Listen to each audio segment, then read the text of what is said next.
తన కొరకు ఎవరో వచ్చారని వాచ్మెన్ చెప్తే ఆశ్చర్యంగా విజిటర్స్ రూమ్కి వచ్చిన సింధూర అక్కడ చాణక్య మాస్టర్ను చూసి విస్తుపోయింది. ఒక రకంగా నిరాశపడింది. తన వాళ్ళు ఎవరైనా వచ్చుంటారేమోననే దింపుడు కళ్ళెం ఆశ ఆమెలో ఆరిపోయింది. నిదానంగా నడిచొచ్చి చాణక్య పక్కన నిల్చుంది సింధూర. అక్కడ ఆ కుర్చీలో కూర్చుందామా? బొమ్మలా నడిచింది. ఏమైనా మాట్లాడండి. ఉపోద్ఘాతం లేకుండా పెద్ద పరిచయం లేని వ్యక్తిని అతడు అలా అడగటం ఆమెను ఇబ్బందిలో పెట్టింది. అతడితో తనకి మాటలే ఉంటాయి. ఇలా నేను రావటం నీకు ఇబ్బందిగా ఉందా? ఏకవచనంలోకి వచ్చేశాడు చాణక్య. అబ్బే, అలాంటిదేమీ లేదు. అయితే చెప్పు, మీ నాన్నగారు, అమ్మ, అదే మీ వాళ్ళ గురించి చెప్పు. అలా అడిగిన చాణక్య క్షణంలో దగ్గరయ్యాడు సింధూరకు. ఒంటరితనం అలాంటిది మరి. నాన్నగారు చనిపోయారు. అప్పుడు నేను BA చదివేదాన్ని. నాన్న బతికుంటే నన్ను MA చదివించేవారు. అక్కకు చదువు మీద ఆసక్తి లేదు, ఇంటర్తో ఆపేసింది. చెల్లెలు సంధ్య ఇప్పుడు ఇంటర్లో ఉంది. ఇప్పుడైనా మునిగిపోయింది ఏముంది సింధు, నేను చదివిస్తాను, చదువుకుంటావా? చప్పున అనేశాడు చాణక్య. అతనికి కొత్తదనం కావాలి, కొత్త ఆనందాలు కావాలి, ఏదోలాగా తన సంతోషాన్ని కొనుక్కోవాలి. ఆహా, అలా కుదరదు సార్. ఇంతవరకు నాన్న చనిపోయాక వచ్చిన LIC డబ్బుతో ఇంటి ఖర్చులు, మా చదువులు అయ్యాయి. ఇప్పుడు నేను ఉద్యోగం చేయకపోతే జరగని పరిస్థితి. నిజాయితీగా తన పేదరికాన్ని అతడి ముందు పరిచింది సింధూర. అతడు అవన్నీ నిజాయితీగా వినటం లేదు. ఆమె మాటల్లో అదిరే ఆమె పెదాల్ని, కదిలే కనుపాపల్ని చూస్తున్నాడు. మీ ఫాదర్ చాలా హ్యాండ్సమ్గా ఉండేవాడా? ఆ అసందర్భపు ప్రశ్నకు ఉలిక్కి పడింది సింధు. ఏం లేదు, తల్లిదండ్రుల్లో ఎవరో ఒకరు అందంగా ఉంటేనే కదా పిల్లలు అందంగా పుడతారు. సింధు జవాబు చెప్పలేదు. అతడి ప్రవర్తన కాస్త అతిగా అనిపించినా ఆమెకు అదే కావాలనిపించిన చిత్రమైన క్షణాలవి. ఆమె ఏమీ మాట్లాడకపోవటంతో అతనే మళ్ళా అన్నాడు ధైర్యంగా. నీ కళ్ళంత అందమైన కళ్ళు మరెక్కడా చూడలేదు నేను. అవి తండ్రి వయస్సున్న అతడు, కూతురు వయస్సున్న సింధూరతో అనవలసిన మాటలు కావని ఇద్దరికీ అనిపించలేదు. విజిటర్స్ టైం అవటంతో సంశేషంగా లేచాడు చాణక్య. శివాని, నీకు బాగాలేదన్నావు కదా. మా స్కూల్లో కొత్తగా చేరింది సింధు అనే అమ్మాయి, తెలుగు టీచర్. వంట బాగా చేస్తుంది. ఈరోజు ఆదివారం కదా, రమ్మన్నాను. నువ్వు రెస్ట్ తీసుకో, సింధు చేస్తుంది. తను ఆరోగ్యంగా ఉందో లేదో ఎప్పుడూ పట్టించుకొని భర్త హఠాత్తుగా తన ఆరోగ్యం గురించి పట్టించుకోవడంతో అనారోగ్యంతో ముడుచుకుని ఉన్న ఆమె శరీరంలోని మరబొమ్మ లాంటి ఆమె మనస్సు గంతులేసింది. పాపం, ఆ పిల్లకెందుకండి శ్రమ?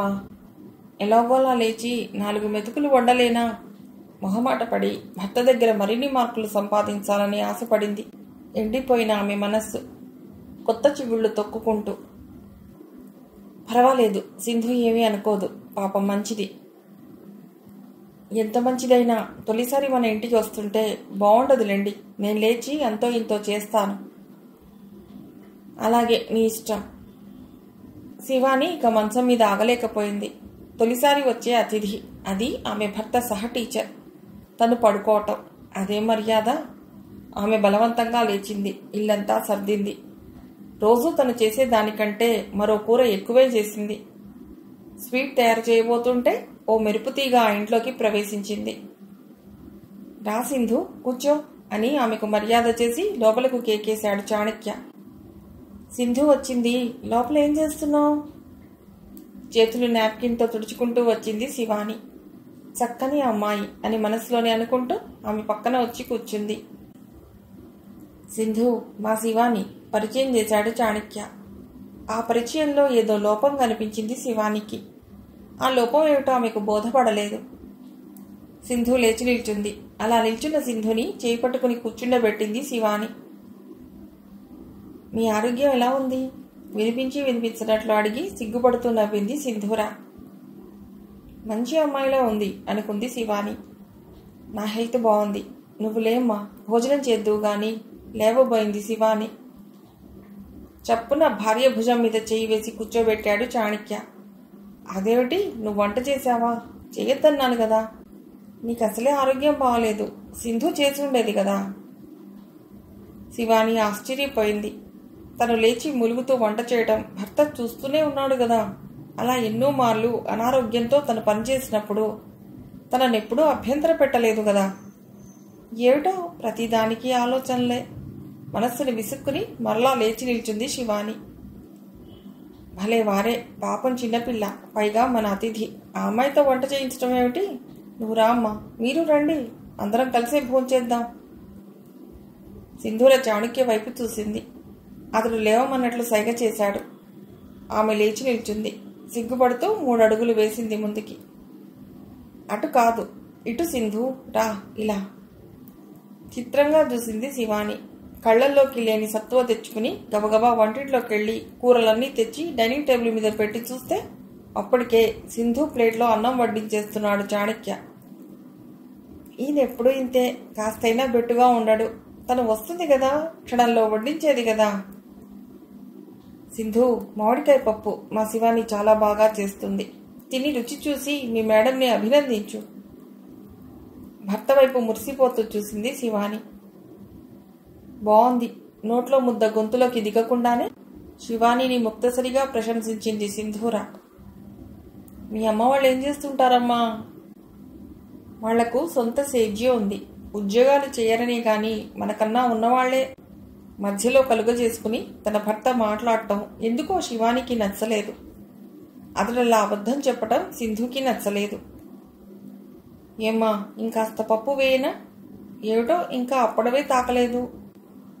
తన భర్త పట్ల కలిగిన ఆక్షేపణను మర్చిపోతూ అడిగింది శివాని. మరి పూర్ ఈటర్ అని సింధూర వైపు చూసి చాణక్య చిన్నగా నవ్వడం కూడా శివానికి నచ్చలేదు. ఇలా మాటి మాటికి నచ్చకపోవడాలు ఆమెకే నచ్చటం లేదు. తన భర్త ప్రవర్తన ఎప్పుడూ వేలిపెట్టి చూపేదిగా ఉండదు. ఏదో తన కొత్త టీచర్ వచ్చిన ఆనందంలో ఏదో కాస్త ఆనందంగా ఉన్నంత మాత్రాన ఆ మాత్రానికే చిరాకు పడాలా? నీకు అక్కా చెల్లెళ్ళు ఉన్నారా అమ్మా? ఈసారి చప్పున తలూపి అంది సింధూర తినడం ఆపి. ఒక అక్క, ఒక చెల్లెలు. అక్క ఇంటర్తో చదువు ఆపేసింది. చెల్లెలు ఇంటర్ అయితే నర్సింగ్లో చేరుతుంది. మంచిది, రోగులకు సేవ చేసే వృత్తి చాలా మంచిది, మెచ్చుకోలుగా అంది శివాని. ఆమె మాటలు ఎంత మెత్తగా, మర్యాదగా, మన్ననగా ఉంటాయో ఆమె కంఠంలో అంత రాజసం కూడా ఉంటుంది. ఎవరైనా సరే ఆమెను చూసి కాస్త జంకాల్సిందే. దానికి కారణం అలాంటి వ్యక్తులు ఎలాంటి వారిని నొప్పించరు, అలా అని లొంగి ఉండరు. ఇంతకీ మీ మేడంకి నువ్వు సర్టిఫికెట్ ఇచ్చినట్లేనా? సిగ్గుపడుతూ నవ్వి తలూపింది సింధూర. మా శ్రీమతికి ఎవరైనా సరే సర్టిఫికెట్ ఇవ్వవలసిందే. ఈసారి భార్య వైపు చూసి నవ్వాడు చాణక్య. ఆ అమ్మాయి అతడికి తగలకుండా కుర్చీ అంచుకు వాలి కూర్చుంది. శివాని మనసులో మరోసారి అనుకోకుండా ఉండలేకపోయింది. ఈయన తనని పొగుడుతున్నట్టా, లేక వచ్చిన కొత్త అతిథితో ఏదో మాటలు కలపాలి గనక పొగుడుతున్నట్లు నటిస్తున్నట్టా? ఏదైతేనే ఎప్పుడూ సీరియస్గా ఉండే తన భర్త కాస్త సరదాగా ఉన్నాడు, అంతే చాలు. ఆ క్షణంలోనే ఆమె మనసులో చిత్రమైన కోరిక కలిగింది. ఎప్పుడూ ఎవరో ఒకరు కొత్త వాళ్ళు ఇలా వస్తూ ఉంటే ఎంత బాగుంటుంది. కానీ ఆమె అలా కోరుకోవటానికి కారణమైన వర్తమానం ఎంత హేయమైంది. ఒక భార్యకు తన భర్త ఆనందంగా ఉండటానికి మధ్య వ్యక్తి ఆసరా కావలసి రావటం, అలా అతడు వేరే వ్యక్తి ద్వారా పొందిన ఆనందం చూసి తను సంతోషించాలనుకోవటం. ఆమె మనసు సీరియస్గా ఆలోచించటం ప్రారంభిస్తే, తన గుండెల్లో దాగున్న అసంతృప్తిని గ్రహిస్తే అప్పుడు ఆమె మనస్సు ఆ సత్యాన్ని జీర్ణించుకుని తట్టుకోగలదా? ఎప్పుడు మారుతారు ఈ మగాళ్ళు? ప్రయాణం చేసొచ్చి సూట్ కేసులో బట్టలు తీసి బీరువాలో సర్దుకుని తనదనే సూట్ కేసును మరోసారి వాడుకోవచ్చులే అని చీకటి గదిలోకి విసిరేసినట్లు పుస్తెల తాడుగట్టి తనదనిపించుకుని ఆ తర్వాత ఏం చేసినా ఎట్లా వాడుకున్నా భార్య ఎక్కడికి పోదు అన్న ధీమాలో ఉన్న భర్తల్ని ఎలా మార్చాలి? సింధు, అదిగో అక్కడే సింక్. ఓ చెల్లికో, ఓ అమ్మకో, తన భార్యకో చెబుతున్నట్టు చనువుగా చెబుతున్న భర్త వంక కొత్తగా చూసింది శివాని. పోనీలే, వయస్సు ఉడిగిపోతోంది కదా, కాస్త మనుషుల్లో పడుతున్నాడు అని సంతృప్తి పడి వాళ్ళిద్దరూ తినగా మిగిలిన పదార్థాల్ని కంచంలో వేసుకుని వాళ్ళ ఎదురుగా మరో కుర్చీలో కూర్చుంది శివాని. మీరు మాతో తినవలసింది, నొచ్చుకుంటూ చిన్నగా అంది సింధూర. పిల్ల మర్యాదస్తురాలు అనుకుంది శివాని మరోసారి. నిజమే, నువ్వు మాతో కలిసి భోజనం చేసి ఉండవలసింది అంటున్న భర్త వంక ఒకసారి చూసి తల వంచుకుంది శివాని. ఈ పిల్ల సింధూర సంకోచంతోనో లేక అంతగా పట్టించుకోదగ్గ విషయంగా అనిపించకనో తనను కలిసి భోంచేయమని అడిగి ఉండకపోవచ్చు. కానీ తన భర్త అతడు ఎంత ఆలస్యంగా వచ్చినా అతడితో కలిసి భోజనం చేసే ఆనందం కోసం ఎదురు చూసే భార్యని కొత్త వ్యక్తి ముందు కలిసి భోంచేయమని అడిగే కనీస గౌరవాన్ని తనకు తన భర్త ఇవ్వకపోవటం ఆమె మనస్సును కాస్త బాధ పెట్టింది. అలా ఆయన్ను తన మనస్సు ఎత్తి చూపటం కూడా శివానిని బాధ పెడుతోంది. ఆ సాయంత్రం సింధూర వెళ్లేటప్పుడు గబగబా లోపలికెళ్లి కొత్త చీర తను ఈ మధ్య కొనుక్కున్నది ఉంటే తెచ్చి బొట్టు పెట్టి సింధూర చేతిలో పెట్టింది శివాని. ఇప్పుడు ఇవన్నీ ఎందుకు ఆంటీ? నా సంతోషం కోసం ఇస్తున్నాను, వద్దనకూడదు, తీసుకో. చాణక్య వైపు చూసింది సింధు. తీసుకో అన్నట్టు చూశాడు చాణక్య. ఆమె చీర అందుకుని వంగి కాళ్లకు దండం పెట్టింది. పెద్దల పట్ల ఆ అమ్మాయి అణుకువకు ముచ్చటేసింది శివానికి. చల్లగా ఉండు. లేచి నిల్చుంది సింధూర. కట్టుకుంటావా? ఏదో ముతక చీర, నీకని కొనలేదు కదా అంది ఆప్యాయంగా శివాని. భలేవారా ఆంటీ, మీరింత ఆప్యాయంగా ఇచ్చారు, కట్టుకోకుండా ఉంటానా? వస్తాను ఆంటీ అని కదిలింది సింధూర. మంచిదమ్మా, ఈరోజు చాలా చైతన్యవంతంగా గడిచినందుకు ఆనందిస్తూ అంది శివాని. పిక్నిక్కి వెళ్ళటానికి ఈ ఆదివారం టీచర్స్ అందరినీ ఒప్పించాడు చాణక్య. కానీ ఇంతలో అతడికి కామెర్లు అటాక్ అయ్యాయి. 4 రోజులు సెలవు పెట్టేయండి, డాక్టర్ మీకు విశ్రాంతి కావాలంటున్నారు మరోసారి హెచ్చరించింది శివాని. కాస్త ఆకలి మందగిస్తే చాలు, జాండీస్ అనేస్తారు ఈ డాక్టర్లు విసుక్కున్నాడు చాణక్య. నిజమే, ఆదివారపు మధుర క్షణాల్ని కాటేసింది కామెర్ల వ్యాధి. విస్తుపోయి చూసింది శివాని. అదేమిటి, కళ్ళు కూడా పచ్చగా ఉన్నాయి కదా, పైగా నీరజ్ పెళ్లి దగ్గరలోనే ఉంది, అప్పటికి మీరు ఆరోగ్యంగా ఉండాలి కదా. కాస్త వేడి చేసి ఎర్రగా ఉన్నాయి అంతే అనేసి స్కూల్కు వెళ్ళటానికి తయారవుతున్న చాణక్య కళ్ళు తిరిగి పడిపోయాడు. మనుషులకి ఉండే కాంప్లెక్స్ల గురించి జబ్బులకి తెలియదు కదా. శివాని దడదడలాడే గుండెలతో అతడి హాస్పిటల్కు తీసుకెళ్లటం, అక్కడ డాక్టర్ వెంటనే అడ్మిట్ అవ్వాలని చెప్పటం, కాస్త కోలుకుంటే తన భర్త దానికి అంగీకరించటని శివాని అతడిని వెంటనే అడ్మిట్ చేసేయటం, సెలైన్ పెట్టడం అన్నీ చాణక్య ప్రమేయం లేకుండా జరిగిపోయాయి. మీరు మా హస్బెండ్ని కాస్త చూస్తుండండి, ఇంటికి వెళ్ళి ఆయనకు పద్యం వండి తీసుకొస్తాను అక్కడే ఉన్న నర్స్తో అంది శివాని. ఆహా, రూల్స్ ఒప్పుకోవమ్మా, పేషెంట్ దగ్గర ఎవరో ఒకరు అటెండెంట్ ఉండాలి, చూడటం వరకు మేము చూసుకుంటాం. హతాసురాలైంది శివాని. తన భర్త దగ్గర ఉండటానికి ఎవరున్నారు? అందరూ దూరాన ఉన్నారు. హఠాత్తుగా ఆమెకు సింధూర గుర్తుకొచ్చింది. ఒక్క ఫోన్ కాల్ చేసుకోవచ్చా అడిగింది సిస్టర్ని. వెళ్ళండి, చేసుకోండి. వర్కింగ్ విమెన్స్ హాస్టల్కి ఫోన్ చేసింది. హలో సింధు, నేను శివానిని మాట్లాడుతున్నాను. హలో, మీరా ఆంటీ? ఏమిటి ఇంత పొద్దున్నే? ఏం లేదమ్మా, మీ అంకుల్ కళ్ళు తిరిగి పడిపోయారు, హాస్పిటల్లో అడ్మిట్ చేశాను. నేను ఇంటికి వెళ్ళాలంటే ఇక్కడ ఎవరో ఒకరు ఉండాలంటున్నారు. కాస్త నువ్వు ఈరోజు సెలవు పెట్టి రాగలవా? సార్ పడిపోయారా? వస్తాను ఆంటీ, తప్పకుండా వస్తాను. ఆ అమ్మాయి గొంతులో ఆందోళన. అమ్మయ్యా, సింధు సరైనంది కాబట్టి సరిపోయింది, లేకపోతే తనేం చేయగలదు? పాప మంచి పిల్ల. రిలీఫ్ ఫీల్ అయింది శివాని. 2 సెలైన్ బాటిల్స్ శరీరంలోకి పోగానే తిరిగి శక్తిని పుంజుకున్న చాణక్యకు భార్య మీద చాలా కోపం వచ్చింది. నన్ను రోగిష్ఠోణ్ణి చేయాలన్నా నీ ఉద్దేశం? ఇంత మాత్రానికే హాస్పిటల్లో చేర్చేశావు విసుక్కున్నాడు. భలే వారే, తీసుకురాకపోతే డేంజర్ అయి ఉండేదని డాక్టర్ చెప్తేను. ఉండండి, ఇంటి దాకా వెళ్ళి మీకు పద్యం తెస్తాను. ఆహా వద్దు, నేనొక్కడనే ఉండలేను, నువ్వు ఇక్కడే ఉండు. డాక్టర్ వచ్చాక డిశ్చార్జ్ చేయించుకుని ఇంటికి వెళ్ళిపోదాం. లేవబోయి కాస్త తూలాడు చాణక్య. చూశారా ఎంత నీరసంగా ఉన్నారో అంది శివాని. సింధుకి ఫోన్ చేశాను, మీ దగ్గర ఉండటానికి రమ్మని. వస్తానంది పాపం.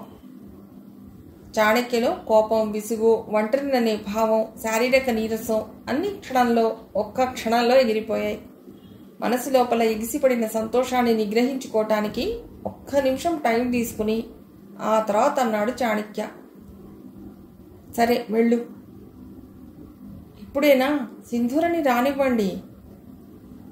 ఎందుకు? ఇంతమంది నర్సులు ఉన్నారు కదా, ఈ లోపల నన్ను చూసుకోరా ఏమిటి? రూల్స్ ఒప్పుకోవట. అలాగా, నీరసంగా అన్నాడు చాణక్య. సింధు వస్తుందని విని హఠాత్తుగా సాత్వికుడైపోయిన చాణక్యకు తన భార్య సమక్షంలో సింధు వచ్చి తన అనారోగ్యానికి ఆందోళన పడడం ఇష్టం లేదు. ఒక రకంగా చెప్పాలంటే సింధుతో ఏకాంతాన్ని కోరుకుంటున్నాడు అతడు. అది బి క్లాస్ రూమ్. మధ్యతరగతి వాళ్లకు అనువుగా 2 బెడ్స్ మధ్య స్క్రీన్ వేసి ఉండే రూమ్. కర్టెన్ కాస్త తొలగించి చూసింది శివాని. ఇంచుమించు తన భర్త వయసే ఉన్న ఒకతను పడుకుని ఉన్నాడు. అతడు తాలూకు మనిషి బాత్రూంకి వెళ్ళినట్లుంది. అన్నయ్య గారు, నేను ఇంటి దాకా వెళ్ళొస్తాను, మా వారికి కాస్త కంపెనీ ఇవ్వరా? తన భార్య తాలూకు అధిక ప్రసంగానికి చిరాకేసింది చాణక్యకు. సింధు వస్తోంది కదా, మళ్ళీ ఈ ముసలాడి కంపెనీ ఎందుకు? పక్క బెడ్ మీద ఉన్న వ్యక్తి అలాగేనమ్మా అని అనటంతో కాస్త గుదుటబడి వాకిట్లోకి వెళ్ళింది శివాని, సింధు కొరకు ఎదురు చూస్తూ. ఏ దేవతో చాణక్యకు వరమిచ్చినట్టు సింధుని చూడగానే వస్తానండి అని లోపలికి కేకేసి అటును నటే వెళ్ళిపోయిన భార్య ఈసారి చాణక్యకు బాగా నచ్చింది. బత్తాయి పళ్ళ కవర్ పక్కన పెట్టి స్టూల్ మీద కూర్చుంటోంది సింధు. నేను చెప్పాను కదా సార్, రెస్ట్ తీసుకోవాలని. అతడు ఎక్స్పెక్ట్ చేసినంత ఆందోళన ఆమె గొంతులో ధ్వనించక అతడు కాస్త నిరాశపడ్డా మనసుకు నచ్చ చెప్పుకుని అన్నాడు, మీ ఆంటీ కూడా స్కూల్కి సెలవు పెట్టమంది, కానీ మీ అందరినీ చూడకుండా ఉండలేక. ఆశ్చర్యంగా చూసింది సింధూర. ఆ ఆశ్చర్యంలో వేరే అర్థాన్ని వెతుక్కోవటంలో మునిగిపోయాడు చాణక్య. బ్రేక్ఫాస్ట్ అయ్యిందా? తల వంచుకుని చిన్నగా అడిగింది సింధూర. లేదు. జ్యూసర్ ఉంటే జ్యూస్ తీసి ఇచ్చేదాన్ని. చాణక్య జవాబు చెప్పకముందే పక్క బెడ్లో ఉన్నతడు నోరు విప్పాడు. మీ అమ్మాయా? ఒళ్ళు మండింది చాణక్యకు. ఎవరైతే తిరిగేందుకో పెద్ద బాధ్యతలు నిర్వర్తిస్తున్నాడు. మనస్సులోనే విసుక్కున్నాడు. పోనీ ఒలిచిపెట్టనా? అతడి మనసు శాంతించింది. నీకెందుకు శ్రమ? ఇందులో శ్రమే ఉంది. సరే, నీ ఇష్టం. ఆ అమ్మాయి బత్తాయి తొనలు తీసి అతడి చేతికి అందిస్తోంది. అప్పుడే ఒక యువకుడు ఆ రూంలోకి వచ్చాడు. వస్తూనే గుడ్ మార్నింగ్ నాన్న అని పక్క బెడ్ అతడిని విష్ చేసి స్క్రీన్ అవతలికి వెళ్ళి కూర్చున్నాడు. సింధు, ప్లీజ్ ఆ కర్టెన్ వేయవా? ఒలుస్తున్న బత్తాయి పండు పక్కన పెట్టి కర్టెన్ సరిచేసి వచ్చింది సింధూర.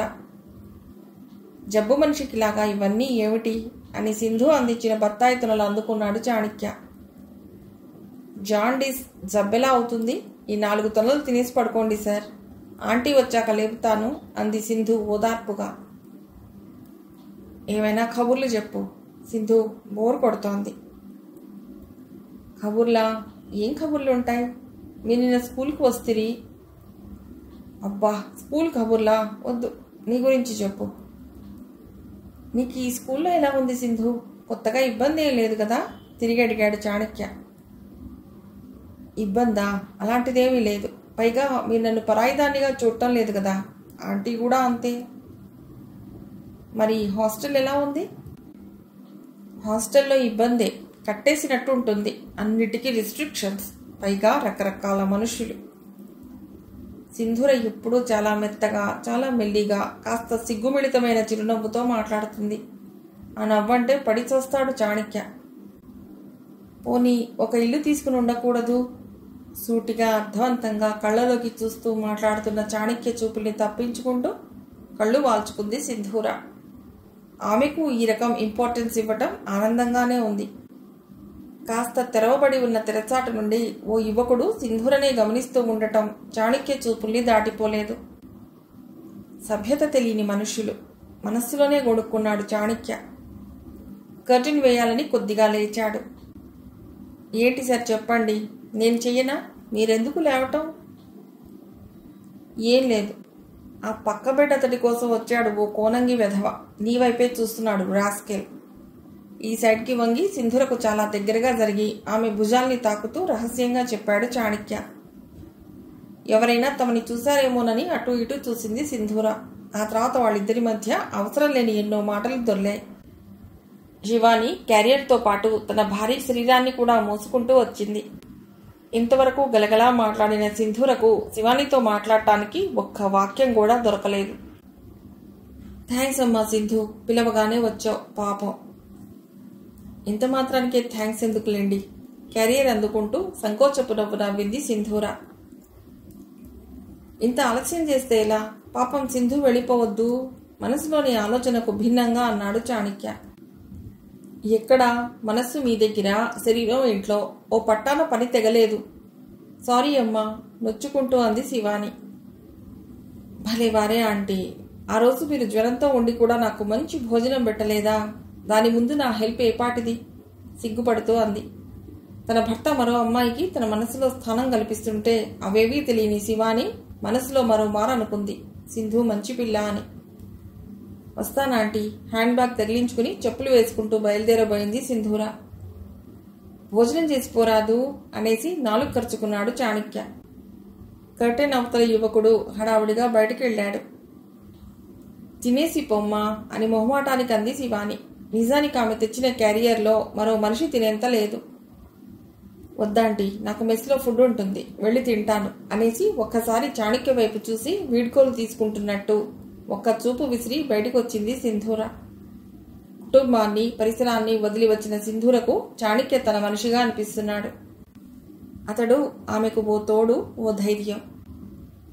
వార్డులో నుండి విశాలమైన వరండాలోకి వచ్చి స్పీడ్గా నడుస్తున్న సింధు కాళ్ళు ఓ అపరిచిత వ్యక్తి పిలుపుకు ఆగిపోయాయి. కాస్త ఆగండి ప్లీజ్. సింధు వెనక్కి తిరిగి చూసింది. అలా తిరగటంలో ఆమె జడ అతడిని తాకింది.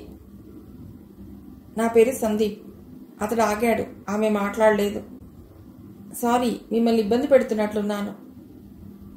లేదు చెప్పండి, సీరియస్గా అంది సింధూర. ఏమీ లేదు. ఏమీ లేకుండానే నన్ను ఆపారా? అతన్ని మధ్యలోనే కట్ చేస్తూ అందామె. లేదు లేదు, మీతో కొద్దిగా మాట్లాడాలి. మీరు అలా కూర్చుంటే. సింధూర మాట్లాడలేదు. ప్లీజ్ అలా కూర్చోండి.